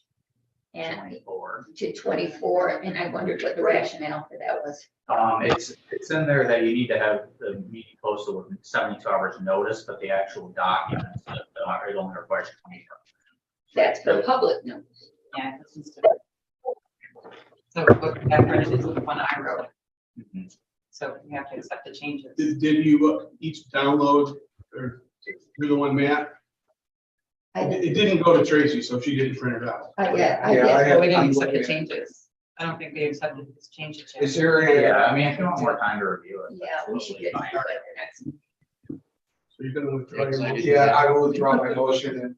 Yeah. Okay, so everybody has time to probably, You have to accept the changes. Next on the agenda is chapter 141, property maintenance. We have three choices. We can accept the policy as is, schedule a public hearing, and then make changes after the public hearing if we decide to do that. We can not schedule a public hearing, and one of you can take the lead to propose some changes back to this board. And once we have an acceptable draft, we will then schedule a public hearing whenever that happens. Or we can do nothing. Those are our choices. We don't have to talk about the details of it, pros and cons of it. We just have to decide, do we want to schedule a public hearing, or do we want to change it before we schedule a public hearing, or do we want to do nothing? Which in my opinion would be a huge mistake. Yeah, I mean, with the people that have talked tonight as well, I think there's changes that need to be done. It needs to be freshened up. There's changes that are under suggestion right now that need to be looked at again or a little bit more thorough now that everybody is kind of breezed a little. I think the thing to do would be to just take and give ourselves some time. Maybe by the next meeting, whether it be all of us or a couple of you or a couple of us.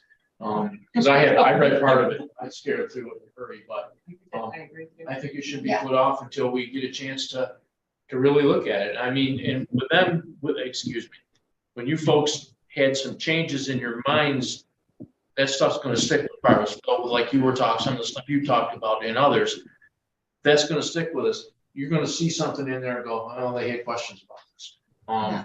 You know, And I, some of that based on the things that I had when I You already went started. over mine. You already started. Yeah, I've already started. Okay. I'd be willing to work with whoever wants to, I mean, there's a lot of things in there that I definitely support. There's some things that have perked my interest.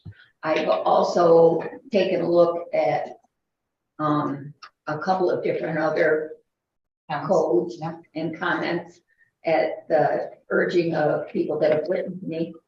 And so, I mean, I'm willing to, I don't want to do it all, but I'll be glad to work with somebody. Yeah, I'm glad to work with you on it. I'd like somebody to take the lead and we can all feed changes to that. that's what I was thinking, the same thing. I'd be glad to Same take the thing. lead.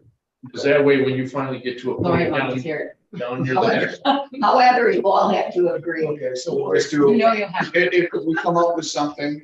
Let's do community email. Just send an email to Lori. Our community emails are, yes, not something we should be doing. yes, you can start sending my stuff to the villages. I think they Well, would I get it can read individually. it at home, and I understand what Matt's saying and everybody else, and it just, plus it's gonna weed out a bunch of garbage. So you want a village email?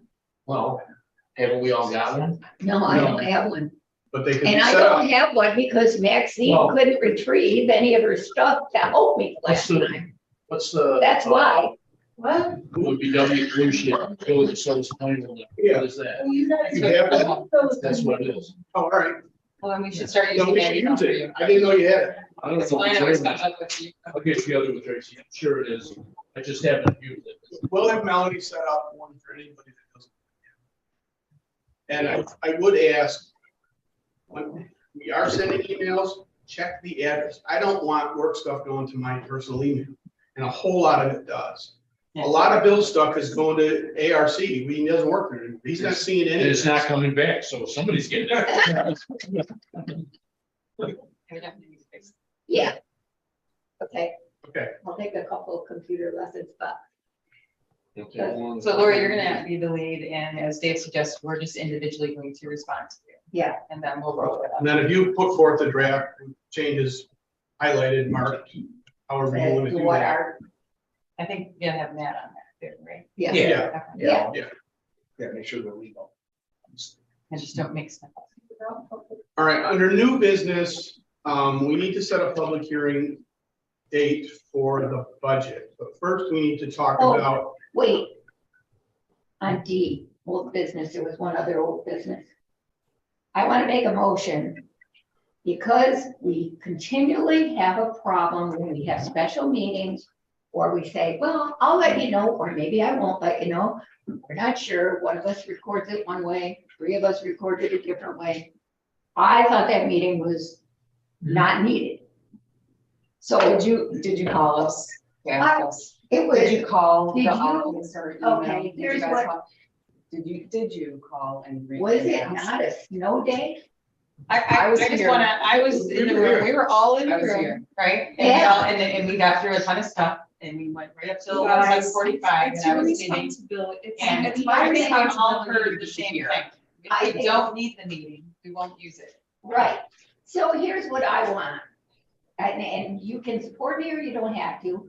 I move that on all meetings of the village board, whether they be workshops, organization meetings, anything, village board meetings will have a written agenda 72 hours prior to the meeting, emailed to all board members. Because if I had had that, I would have been here. Did I call? No, I didn't get anything, so I was expecting a letter. Why would I call? So what would you have put on the agenda for Yes. that meeting? I would have put workshop, Budget workshop. budget workshop, 7, 5 Whatever we had o'clock, left, whatever Whatever we it had was. left, because I thought we've And got whatever we everything. had left, Yeah, Yeah, there was and some with stuff. that, that paperwork should come. I thought the only thing that was outstanding was the sheriff's meeting. And they should- I'll go through what was outstanding in a minute. So that's what I would like. Say it again. Motion that all workshops, reorganization meetings, village board meetings will have a written agenda 72 hours prior to the meeting, emailed to all board members. Can just a little bit more on the agenda.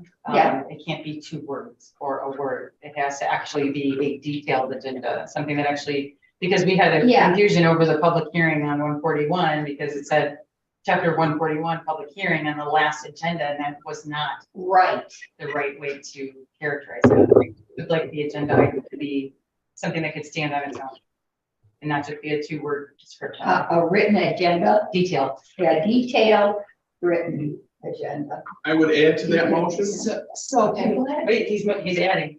with any questions, call the village board immediately, call the village hall immediately.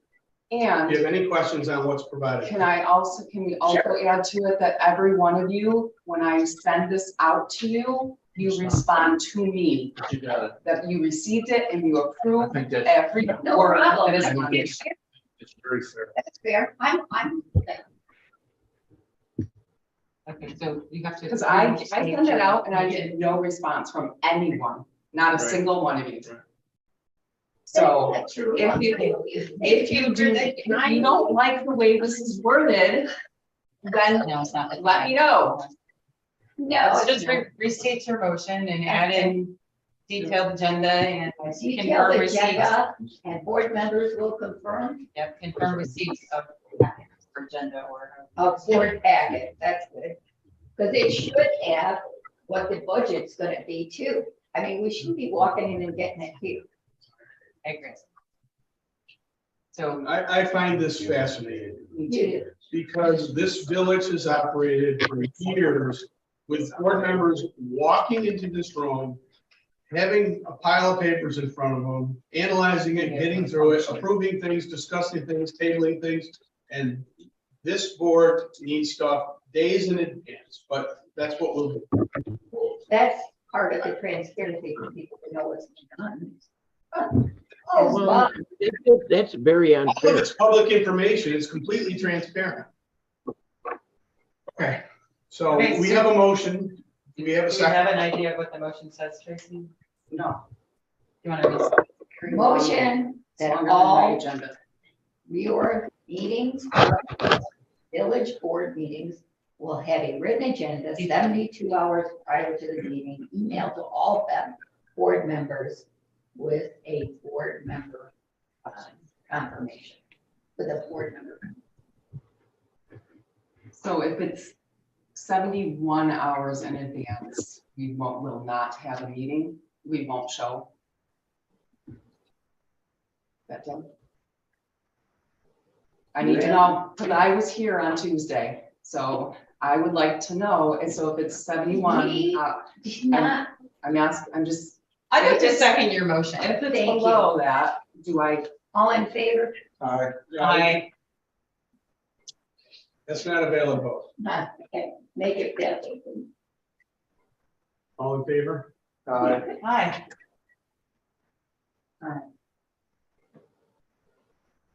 All right, so now we're moving on to budget. Yeah, scheduling the scheduling the budget hearing.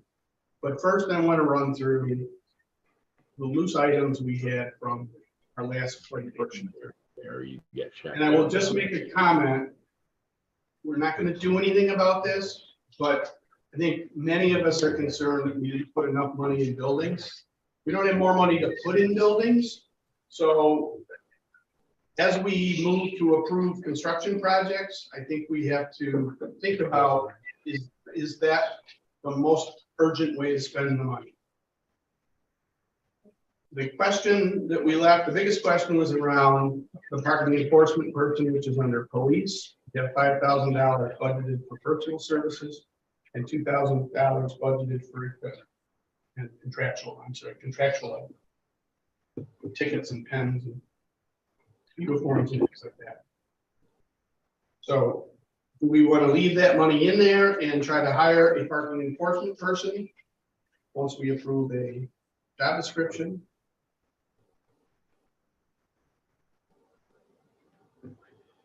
And we worked out in terms of how this is going to be enforced in court and how we're going to be paid back, and talked about the last meeting. The tickets will be written against the village code. Right. So And they're going to go to SOTUS court. and we'll have record of them, so we know what to ask for.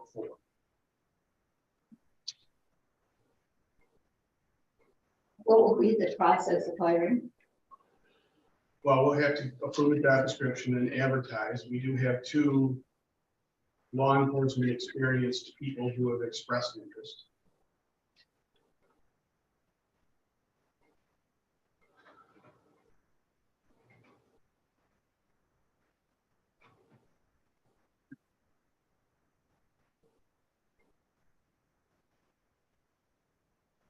I'll make a motion, we leave it if that's what you're waiting for. Just some yay or nay. What happened with the building? Last time we were here, there was problems downstairs, and you thought that was more serious than We need to empty the records room to then get somebody in here to take a look. That noise that. Yeah. Mirror last time. That noise was coming from a fan that's maybe being crushed, maybe just wearing out. We did have the HVAC guy in here for another reason, and he looked at it. Can't get a replacement, so there's problems with the floor in the records room anyway, so plan is when the weather gets nicer, we move the records to the bottom of the community center and then get somebody here to take a look and better understand what's going on. Question for the budget for the parking enforcement. Have we looked at budgetary for signage? I mean, if we're gonna start writing, I'd be playing devil's advocate, if we're gonna start writing a ticket, correct me if I'm wrong, but if there's no signage saying, Right. there's no parking there, then somebody's gonna We read have signs, and the signs are budgeted out of grants. Okay, So we have that. We also probably should update the village code around parking at some point during this process. That's what the parking study we received last fall indicated. That is marked up a little bit. More work needs to be done, but sooner or later that needs to come here. We need to update that. In the meantime, we'll just take it where we have signs. which is plenty of places. And sidewalks and hydrants are easy. Right. And it's really the target. Yeah, that's state line. The other thing that Tracy said she would do is just validate the employee benefit numbers that were here. In the case of general, that was fine. In the case of wastewater, we only budgeted retirement for one person and there's two people there. So the wastewater budget changed by $2,000. On page 7, we also put the ambulance debt service. $3,000. It was never that we didn't have. Right. So that brings the money out of fund balance from around $50,000, I think, when we left last time, to $75,000. What does that leave in the fund balance then? Pardon? What does that leave in the fund balance? Leave. Yeah.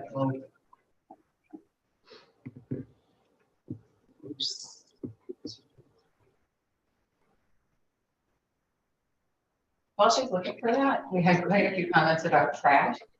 And I don't know, is that covered in which particular budget? Is that in Brad's budget or is that in park? I mean, where is that, the trash receptacles all around town that people are saying we don't have enough? So can We don't have any around town right now. I didn't understand we had complaints from the summer.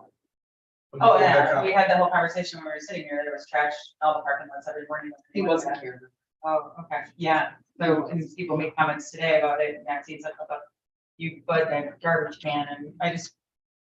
I didn't know. It comes out of parks. We didn't talk about There's money in parks, but we didn't talk about garbage cans specifically. I don't think that information got to Brad. It wasn't something he looked at. that, right, He looked at benches, okay, but not garbage cans. is that something we want to consider or not consider? At this point when we're making this. Final adjustments. To increase parts of that, what you're requesting. We can do that, or we can spend what we got and. be I don't wanna happy. take away from the bench plan. I mean, he's got. Well, those are all decisions we'll make, so we may make some trade-offs. I just think that would be a good idea to have some additional pressure there.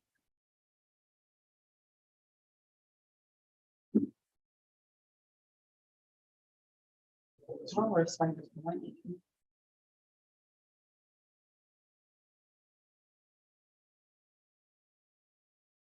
Parks has, Parks has $36,000 in contractual, but 21,000 of that or 19,000 of that is paying LWRP expenses. So there's $15,000 in there. That pays for cleaning, benches, garbage cans, And that doesn't, the internet service at the information booth.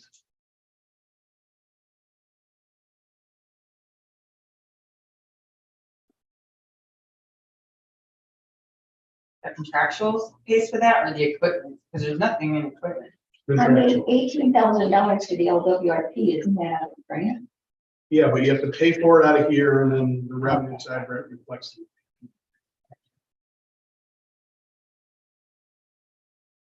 Garbage cans and then benches and all of that are contractual, small dollars. Equipment is depreciated, and it please we can depreciate. So is there anything that we can do here, or we're not gonna change it, we'll just use the? We can add to it if you'd like. I'm just asking, if that makes sense. I don't wanna be the only person that thinks that we need more trash receptacles in the village. I'm not arguing that we don't need more trash. I'm just asking a question. If you want to make that something, some other number, we can do that. I just think we should budget for some additional capacity, so. I mean, we're adding more businesses, we're gonna have people walking around, we're gonna have. people coming down. That part of it is 80% of the stuff we find in those cans, maybe not 80% of the stuff is locals that just love using them to get rid of their stuff. Well, that's why the cans disappear off the church streets. Because after a few weeks, when they find household garbage in it, they just remove the can. Yeah. Most of those, like any of the public parks, always have a little sign that says no household garbage. The signs should say that. We just got a lot of people that don't read. I believe that. I think there's avenues that, you know. Just trying, maybe even Like- recycle it or something. Well, there's avenues.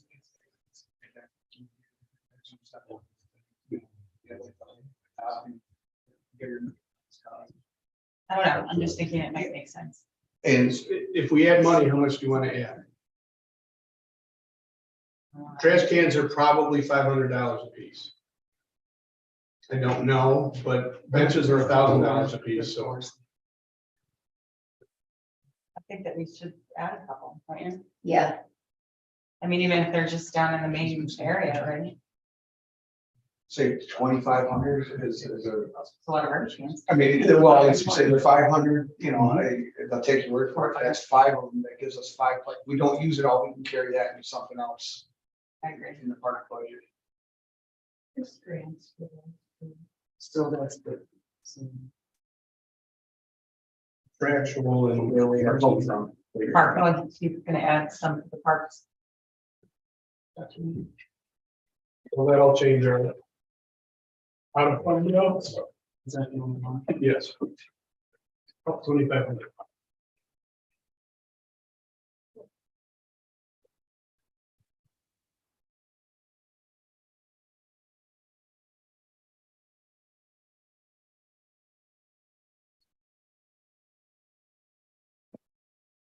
And then wastewater was the other budget that changed slightly from our meeting.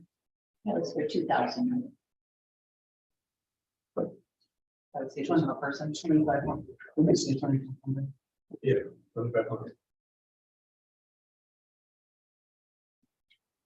New York State retirement and the wastewater budget went from 6,000 to 13,200.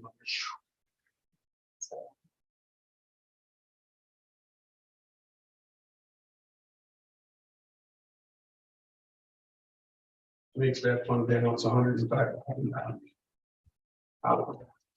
Most of which is historical. That was like 85,000. Yeah, and they're getting new quotes for that right now. And actually, got for class next week and Massachusetts and it's going to stop and put hands on one. Awesome. Any other questions or changes to the budget before we schedule a public hearing?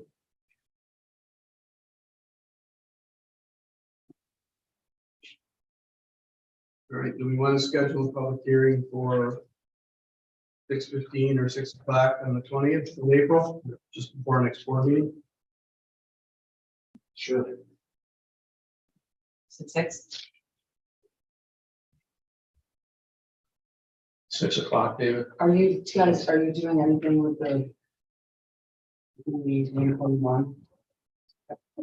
No, we're gonna, Well, if you even. we're gonna send Lori changes. Changes back. And then, Yep. Then. Send it. That would be happening in May. But then it would go back out to the public at that point if we decided, right? Once we accept it, we'll schedule a public hearing. Okay. Didn't have a regular. The 6 PM on the 20th, we're going to do the hearing for the budget. Yep. All right, the next order of new business is the asset disposal form from water and wastewater. There are 5 items listed. They plan to donate them all to World Waters, which is a statewide association with helps with expertise and equipment to all water and wastewater plants around the state. So everything will be donated and there's no, I would say do surplus value at $1. okay, for each one. Yeah, okay.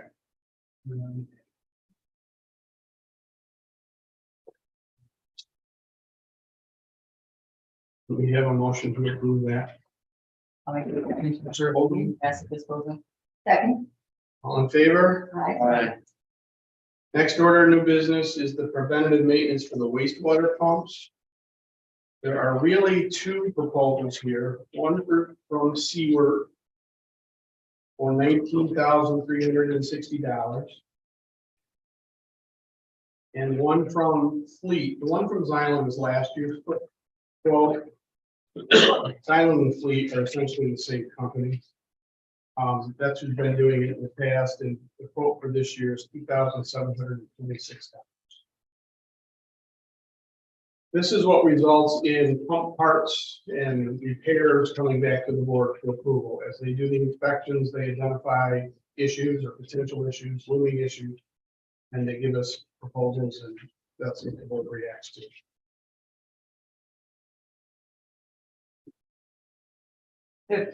This one's 19,000? Yeah. And this one's 2,726? Is it the same thing? Yeah, that's a tough choice. No.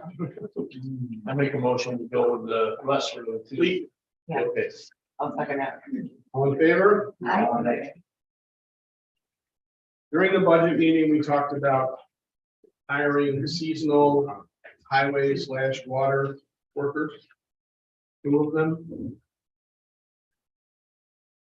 We'd like approval to advertise, to hire 2 individuals. Hopefully they can start in May, and hopefully they'll last through September. It's probably wishful thinking, but Can you spell out how that process goes, please? Thank you. we'll post the job description on our website, in the Shoreline, in the newspaper.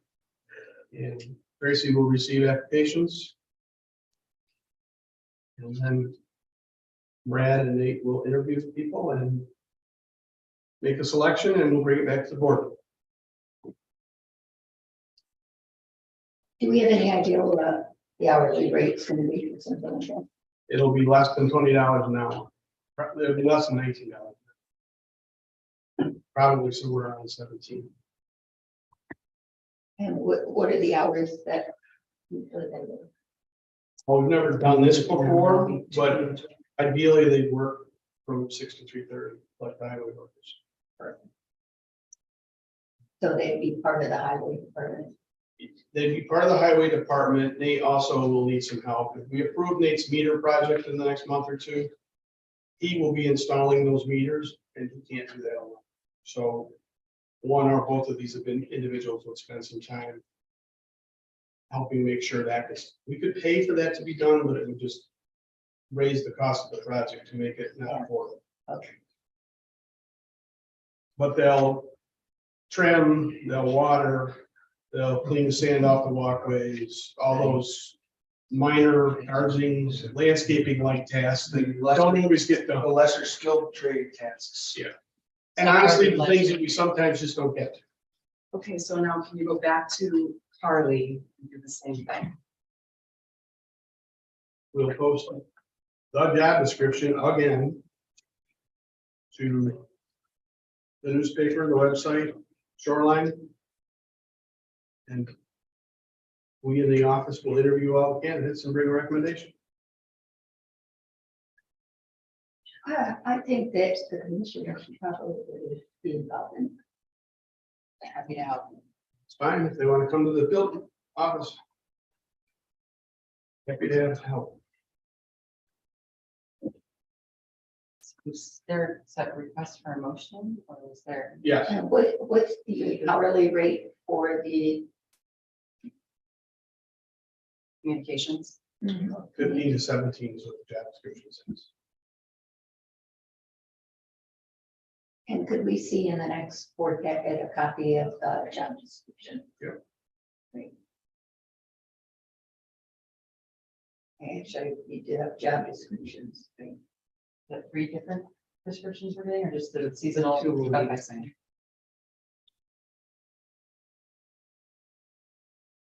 I move that we approve to advertise seasonal employees and follow the process that was outlined. Second. All in favor? Hi. Any other new business? All right, let's move on to paying the bills. We have these, are these, Yeah, that's, but That's the budget transfer. yes, yeah, I have to. 3/1 through 3/45, totaling 52,829. General 33,366, water 8,755, wastewater 10,700. 7. Make the motion, we pay our bills. Second, All in favor? Hi. And then those, We have several budget transfers.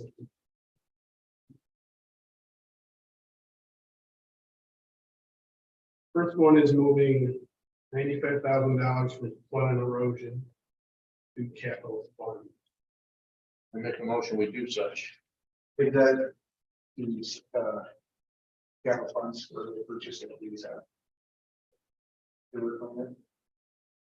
no, it's for the ready project.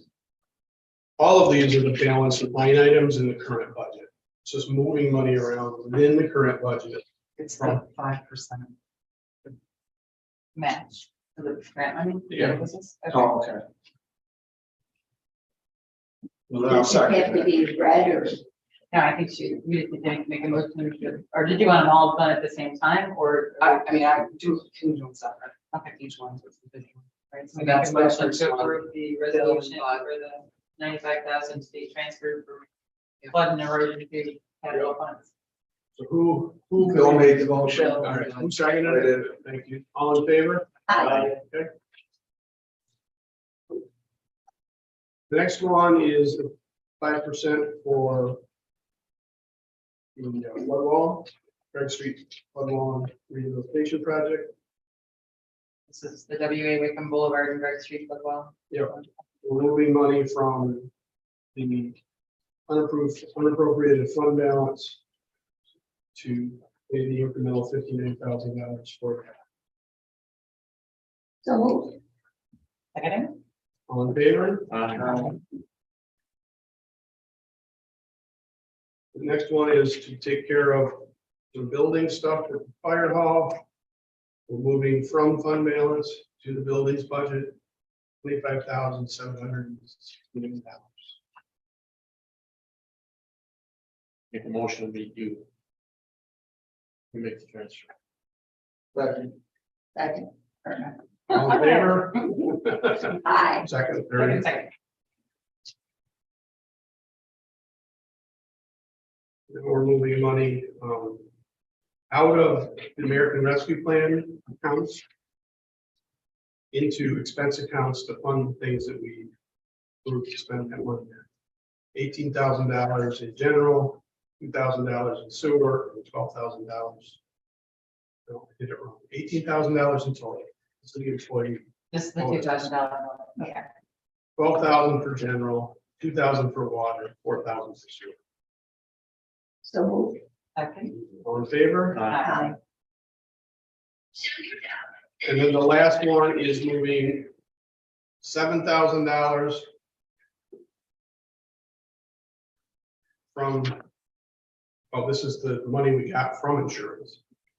So it's increasing our revenue by $7,036 to reflect the insurance payment that we got from fire hall.